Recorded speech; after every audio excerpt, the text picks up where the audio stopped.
Câteodată ai vrea să te bucuri de câteva minute de joacă pe telefon. Probabil ai chef să te plimbi cu mașina sau să împuși zombie. Cu toate acestea, ești întrerupt de apeluri, mesaje sau telefonul se blochează. Există totuși o soluție și pentru asta.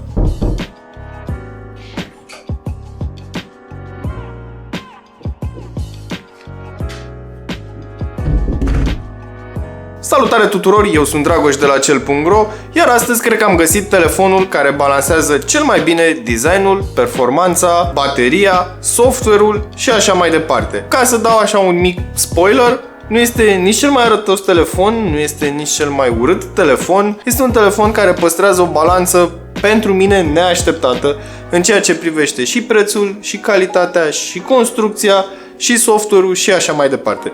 Haideți să nu mai pierdem vremea și să ne uităm la telefonul Xiaomi Black Shark, telefonul de gaming al chinezilor, care vine într-o cutie neagră. Dar înainte de toate, nu uitați să vă abonați și să activați notificările pentru a fi la curent cu cele mai noi prezentări. Bun, haideți să ne uităm la cutie. Abia aștept să deschid cutia asta. În primul rând, să dau capacul jos. Dar de fapt nu, înainte să dau capacul jos, trebuie să vă prezint puțin cutia. Este neagră, mată. Scrie Black Shark cu un verde venin fosforescent, așa foarte frumos. În rest, pe spate sunt bineînțeles codurile de bare, iar aici scrie 8 GB plus 128 de GB. Deci modelul acesta are 128 de GB memorie internă plus 8 GB memorie RAM. Haideți să dăm capacul la o parte și să vedem ce găsim înăuntru. Your gamer, born for gaming, never yielding, let's shark. Stai, ce? Hai să rechinim. În fine, drăguț, îmi place. Un carton din nou negru mat, cu acest scris care lucește în lumină, tot verde. O să-l dau la o parte. Aici avem telefonul, care arată foarte bine la prima vedere. După cum se poate observa, avem senzor de amprentă pe față. Dar mai multe detalii imediat. Hai să ne uităm și în cutie. Ok. Avem aici, sub acest suport, S-ul de la Shark. Hai să dăm la o parte. Black Shark Design. Uite câtă atenție la detalii. Au făcut un model până și pe plicul acesta. Bineînțeles, cheița pentru SIM, o carcasă bumper de plastic, pe care bineînțeles scrie Black Shark și are și model pe interior, lucios, cu triunghiuri. Am să o las aici. Maculatură, n-am nevoie. Și băieții de la Xiaomi au fost atât de drăguți încât au pus o folie și cu două șervețele pentru a șterge display-ul și bineînțeles stickere ca să iei praful. Aici avem încă două cutii. Pe unul scrie Game Controller, iar aici scrie Power Adapter. Hai să ne uităm mai întâi la Power Adapter, să lăsăm cei mai buni la sfârșit.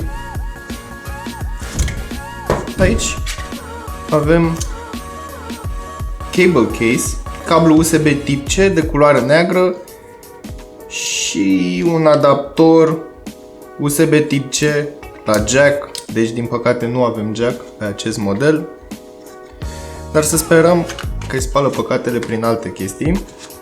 Hai să ne uităm și la încărcător. Un încărcător 5V, 1 amper jumate. Foarte interesant, am să dau și pe acesta. Și la sfârșit am păstrat ce era mai bun. Un controller. Un controller pentru telefonul mobil. Un D-pad, butonul de on-off, triggere, left 1 și left 2. Și aici este un buton de care se prinde pe carcasă. Și anume, cam așa vine, bineînțeles cu telefonul înăuntru. Dar o să vă arăt imediat ce ne uităm și la telefon. Cam atâta este în cutia telefonului.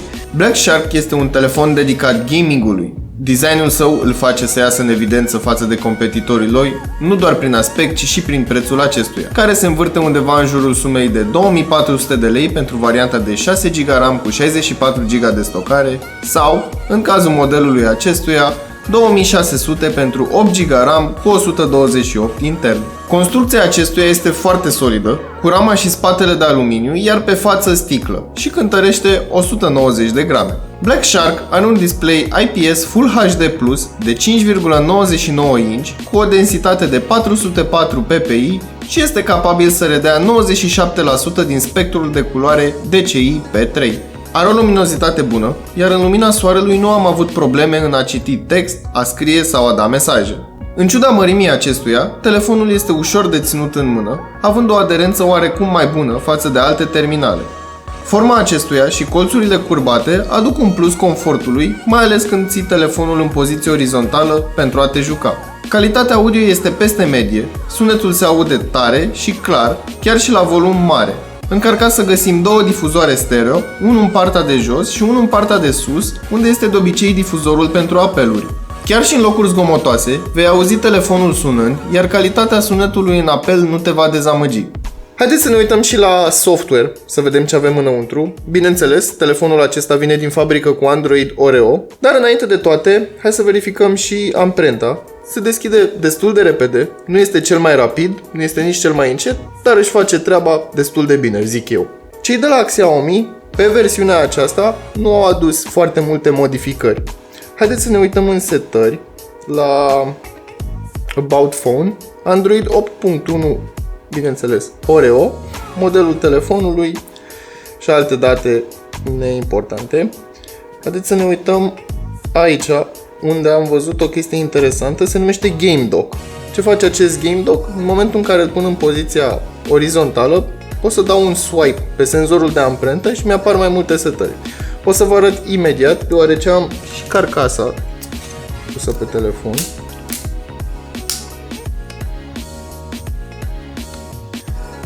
Ok, iar acest controller sau jumătate de controller se fixează așa cum am arătat și mai devreme. Bineînțeles, se conectează prin Bluetooth, dar înainte să trecem la jocuri și gaming, hai să ne uităm și în testele sintetice.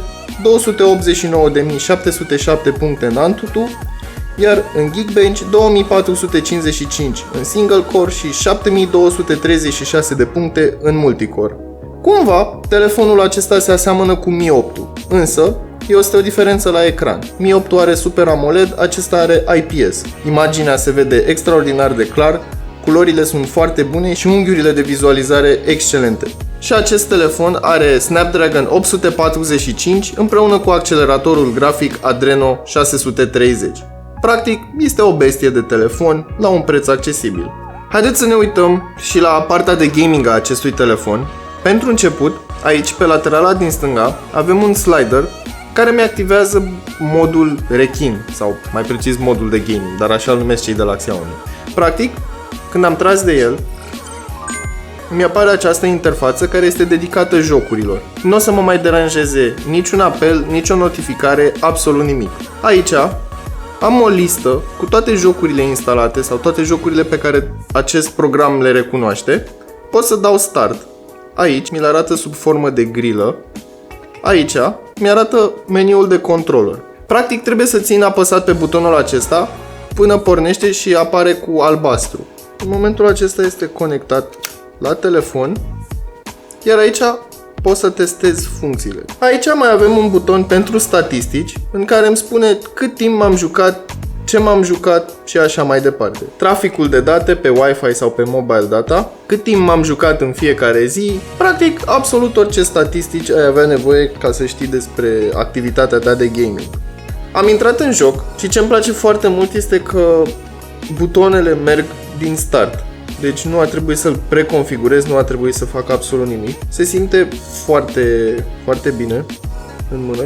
Răspunde imediat, chiar dacă este pe Bluetooth. Ideea e că este destul de confortabil să te joci cu un astfel de joystick, mai ales în momentul în care răspunde foarte bine. Bineînțeles, și telefonul, datorită performanței pe care o are, jocul nu sacadează, nu are lag și experiența este cât se poate de plăcută. Am instalat aici Need for Speed No Limits.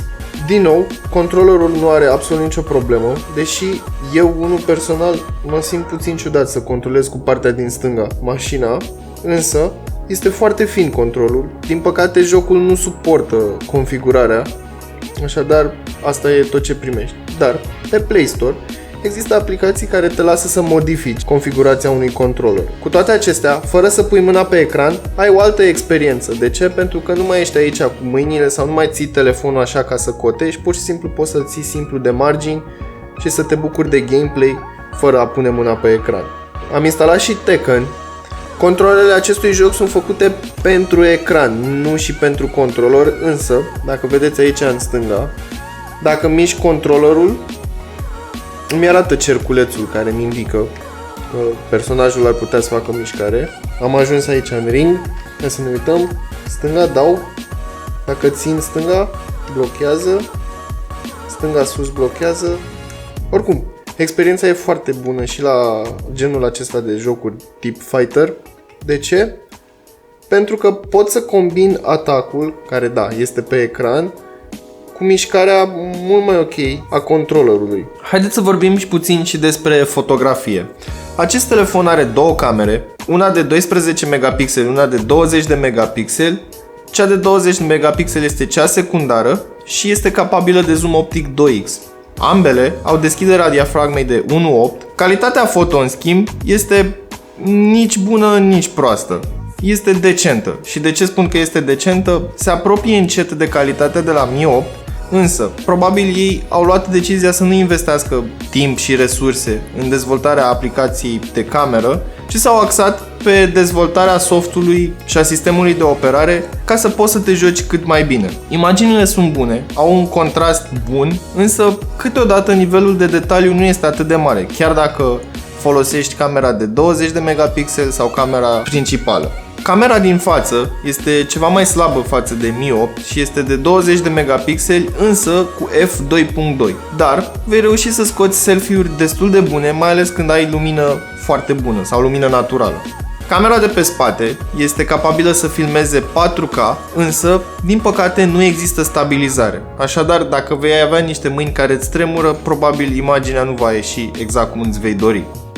În concluzie, pe partea de gaming, Xiaomi Black Shark își face treaba foarte bine. Mi-aș fi dorit să pot să-mi configurez sau să aibă el o aplicație preinstalată de configurare a gamepad-ului sau, mă rog, a jumătății de gamepad, dar apreciez foarte mult inițiativa pe care au luat-o Xiaomi, având în vedere că sunt foarte puține telefoane dedicate gamingului. Acesta nu mi se pare neapărat un telefon pentru gaming, adică doar pentru că are un procesor puternic și foarte mult giga RAM și un design futurist nu înseamnă neapărat că este de gaming. În schimb, îmi place foarte mult că are difuzoare stereo, ce au o calitate foarte bună, nu se încinge foarte mult când te joci, este foarte confortabil și ai o experiență cât se poate de plăcută chiar și când vrei să te uiți la filme, nu neapărat să te joci pe el. Ca alternativă la acest produs, ai putea alege Xiaomi Mi 8, care este ultimul flagship de la Xiaomi, ai o experiență bazată pe MIUI, ce va primi și update la MIUI 10, sau ai putea alege Asus Zenfone 5Z, ai o altă interfață modificată de cei de la Asus, o experiență diferită, însă aș putea spune că e variație pe aceeași temă. Tot Android, tot un telefon care face fotografii destul de bune, ai o performanță de nou destul de bună și o calitate audio ridicată. Acestea fiind spuse, eu am fost Dragoș, iar până data viitoare nu uita să verifici descrierea pentru linkuri utile și prețuri actualizate.